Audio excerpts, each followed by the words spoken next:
La siguiente historia tiene lugar entre el año 332 y el 30 a.C.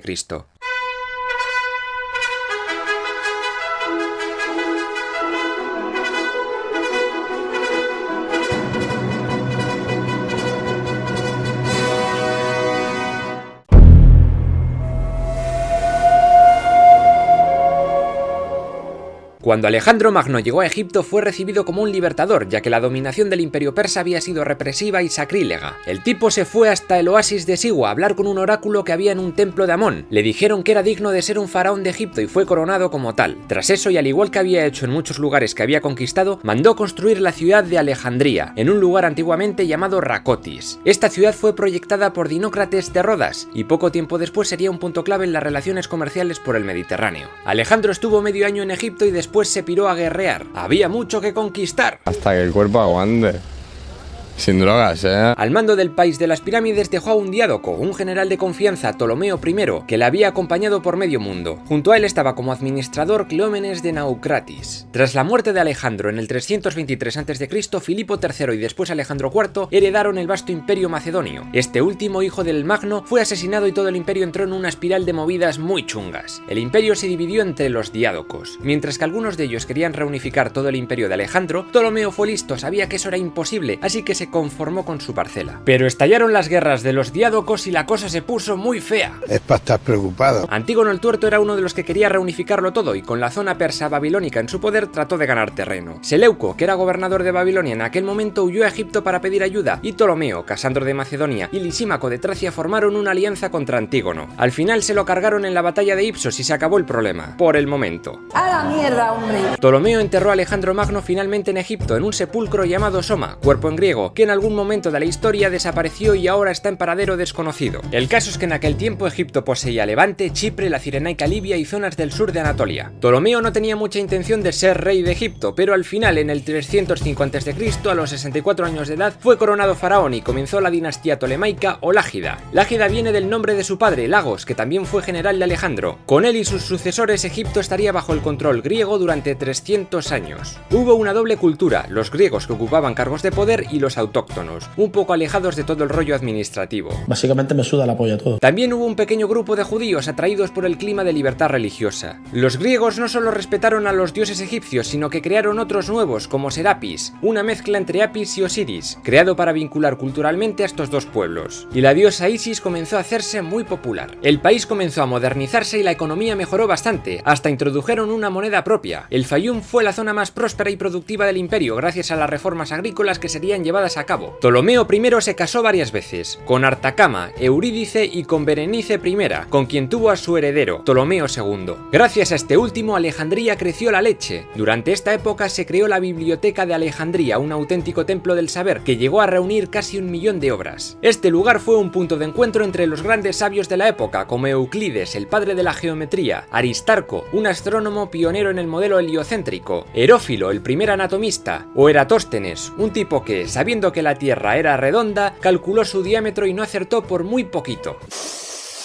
Casi. Pero como hablamos de historia hay que destacar a Manetón, un sacerdote e historiador egipcio que compuso la Egiptiaca, un resumen de toda la historia de Egipto agrupada por dinastías como las conocemos hoy día. Y en esta biblioteca también se escribió la Septuaginta, la primera biblia judía escrita en griego. Joder, hasta recibían visitas de budistas indios de Asoka el Grande. Pero la biblioteca no era lo único destacable de la ciudad. También molaba el Museión, llamado así porque era un templo de las musas, y de ahí su nombre. El Serapeo, el templo de Serapis y, como no, el faro de Alejandría. Este faro, el primero de la historia, fue construido sobre la isla de Faros, por eso ahora llamamos faro a los faros. ¿Qué me estás container? Esta enorme construcción está considerada una de las 7 maravillas del mundo antiguo, junto con las pirámides de Egipto y los jardines colgantes de Babilonia. Pero no todo fue bonito. Durante el gobierno de este Ptolomeo II comenzaron 2 guerras sirias en las que Ptolo se enfrentó contra Seleuco por el control de Levante. Ptolomeo III también se enfrentó a una tercera guerra siria, aunque su reinado siguió siendo bastante próspero. Además, como curiosidad, intentó introducir un nuevo calendario solar con el decreto de Canopus.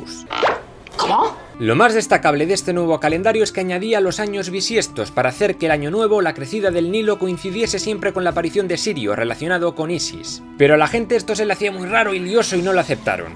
Habría que esperar varios siglos para que la gente lo asimilase. A partir de Ptolomeo IV comienza la decadencia de esta dinastía. Para empezar, este tipo prefería leer y dedicarse al estudio que gobernar. Y los seleucidas aprovecharon esto para recuperar territorio en una cuarta guerra siria. Nubia también se hizo con el Alto Egipto durante unos cuantos años. Con Ptolomeo V hubo una quinta guerra siria. Al final hicieron las paces y Antíoco III casó a su hija Cleopatra I con este Ptolomeo. No es la famosa Cleopatra, ahora llegamos a ella. Ptolomeo VI comenzó la sexta y última guerra siria. Por lo menos son ordenados. Todo esto unido a peleas entre familiares y el ascenso de Roma como potencia a tener en cuenta, pues debilitó el imperio. Después de muchos Ptolomeos y algunas Cleopatras llegarían al poder dos hermanos. Ptolomeo XIII y Cleopatra VII, esta vez sí la famosa Cleopatra, se hicieron con el poder de Egipto en el año 51 a.C., cuando tenían 12 y 18 años respectivamente. Debido al testamento de su padre, ambos tuvieron que casarse, pero ninguno de los dos tenía la más mínima intención de perpetuar esa unión. Lo primero que hizo este Ptolomeo, con la ayuda de su hermana Arsínoe IV y un eunuco de la corte llamado Potino, fue quitarse a Cleopatra de en medio y mandarla a Siria. Este Ptolomeo no se imaginaba el error que acababa de cometer, ya que la venganza de su hermana no se haría esperar.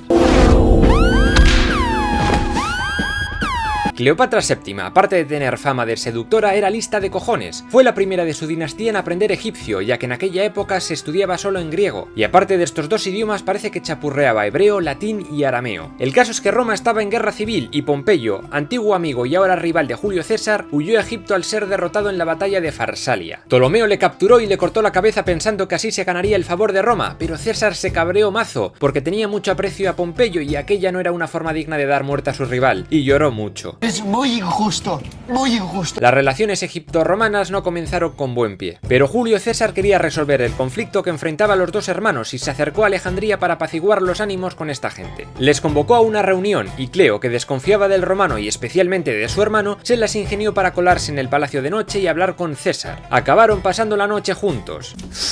No se sabe qué pasó, pero después de eso Cleopatra recuperó el trono, César se quedó a vivir allí y Ptolomeo quedó más bien como un rehén que otra cosa. Esa situación no le gustaba una mierda y comenzó junto a Arsínoe una guerra contra Roma que acabaría costándole la vida. El general Aquilas rodeó a Alejandría con sus tropas para liberar a Ptolomeo, pero César ganó la batalla. Se cuenta que para que las tropas ptolemaicas no se hicieran con la flota que había en el puerto, César las quemó todas y el incendio llegó hasta la misma ciudad, jodiendo muchos de sus edificios. Ptolomeo acabó huyendo con sus tropas por el Nilo y acabó ahogado. Escogí el peor día para dejar de beber. En el año 47 a.C. comenzó la paz en Egipto. Cleo tuvo que casarse con su hermano de 10 años, Ptolomeo XIV, porque tenía que haber un rey, puro trámite para convertirse en faraona, y su otra hermana, Arsínoe IV, fue llevada a Roma a presa. Cleo y César acabaron teniendo un hijo, Ptolomeo XV, también conocido como Cesarión. Durante un tiempo ambos vivieron juntos en la villa de César en Roma, aunque ella nunca fue bien vista por la gente. La llamaban la ramera de Roma, y la cosa se complicó para la faraona en el año 44 a.C., cuando César fue asesinado. La mujer tuvo que salir pitando de allí con su nena y volver a una Alejandría sumida en la mierda. Lo primero que hizo fue matar a su hermano Ptolomeo XIV, por si acaso quería más poder, y puso a Cesarión como heredero. Es una mujer digna de admirar. En Roma estalló una guerra civil entre los que querían república o un segundo triunvirato. Entre estos últimos estaban Octavio, Lépido y Marco Antonio. Este último pidió ayuda a la faraona, pero ella pasó durante un tiempo. Al final accedió a reunirse con él en Tarso, en la Anatolia, pero en su barco. Las negociaciones fueron tan de puta madre que Cleo y Marco Antonio se enamoraron. Es bonito, no es bonito. Ella le prestó ayuda a cambio de que se cargase a Arsínoe, que seguía tocando los cojones desde Roma. Chulita, mi rajita. Aunque Cleopatra y Marco Antonio iban a tener gemelos, este se casó con otra pava en Roma, Octavia, hermana de su amigo Octavio u Octaviano, con quien compartía el poder del triunvirato romano. Esto molestó mucho a la faraona, aunque luego se casó con ella en el 37 a.C. y le regaló Chipre, Fenicia y Creta. Se podrá quejar. Ambos vivieron la buena vida un tiempo, pero Octaviano estaba hasta la polla de él y de su mujer y puso a toda Roma en contra de la parejita. La bronca en el Senado fue monumental, con acusaciones muy chungas, y la cosa acabó en una declaración de guerra a Egipto. Estás muerto. Los huevos de corbata tenían. En el año 31 a.C. tuvo lugar la batalla naval de Accio, en Grecia, donde los barcos romanos del general Agripa no fueron rival para la flota de Cleopatra. Ella se piró de la batalla y Marco Antonio fue tras ella, haciendo que muchos de sus hombres fuesen masacrados o se rindiesen a Octaviano. Tiempo después, este entró en Alejandría. Marco Antonio fue llevado a Roma y un informe falso le dijo que Cleopatra había sido asesinada. Entonces se clavó una espada suicidándose. Pero ella no estaba muerta, aunque tras enterarse de la muerte de su amado buscó una cobra venenosa, una una áspid y se dejó morder por ella. Mujer, píllate una baja, estás fatal.